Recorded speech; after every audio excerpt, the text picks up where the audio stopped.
આજે રાત્રે આકાશમાં જોવા મળશે એક અદ્ભુત નજારો.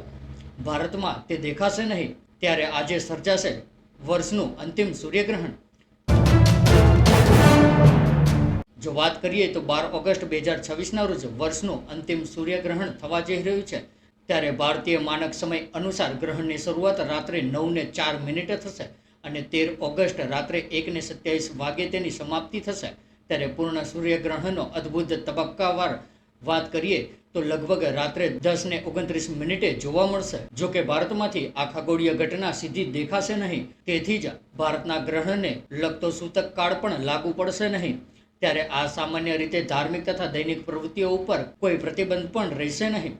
ત્યારે શું છે પૂર્ણ સૂર્યગ્રહણ, તેની જો વાત કરીએ તો પૂર્ણ સૂર્યગ્રહણ ત્યારે જ થાય છે જ્યારે ચંદ્ર, સૂર્ય અને પૃથ્વીની વચ્ચે આવી જાય છે. ત્યારે સૂર્યનો પ્રકાશ સંપૂર્ણપણે ઢંકાઈ જાય છે. ત્યારે પરિણામે ચંદ્રનો પડછાયો પૃથ્વીના ચોક્કસ વિસ્તારો ઉપર પડે છે અને આ દિવસ દરમિયાન થોડા ફેરફારો પણ આ સમયે જોવા મળે છે. તે સમય દરમિયાન અંધકાર જેવી સ્થિતિ પણ સર્જાય છે અને આ ઘટનાને વૈજ્ઞાનિક દ્રષ્ટિએ અત્યંત મહત્વપૂર્ણ છે. જ્યારે જ્યોતિષીય માન્યતાઓ પણ તેને વિશેષ મહત્વ આપવામાં આવે છે.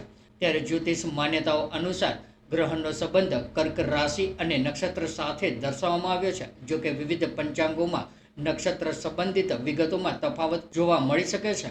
ત્યારે કયા દેશમાં આ સૂર્યગ્રહણ દેખાશે તેની જો વાત કરીએ તો આ પૂર્ણ સૂર્યગ્રહણ ભારતમાંથી દેખાશે નહીં, પરંતુ યુરોપના કેટલાક વિસ્તારો ઉપરાંત America, Canada, Spain, Germany, Russia, Greenland અને આઇસલેન્ડ જેવા પ્રદેશોમાં તે દેખાશે તેવું માનવામાં આવે છે. ત્યારે ઉત્તર રશિયા, આર્કટિક વિસ્તાર, પેસિફિક મહાસાગર અને ઉત્તર પશ્ચિમી આફ્રિકાના કેટલાક વિસ્તારોમાંથી પણ આ ગ્રહણનો નજારો જોવા મળી શકે છે. ત્યારે ગ્રહણ દરમિયાન દિવસના પ્રકાશમાં ઘટાડો, તાપમાનમાં ફેરફાર અને સ્થાનિક વાતાવરણમાં અસ્થાયી પરિવર્તન જેવી કુદરતી અસરો પણ જોવા મળી શકે છે.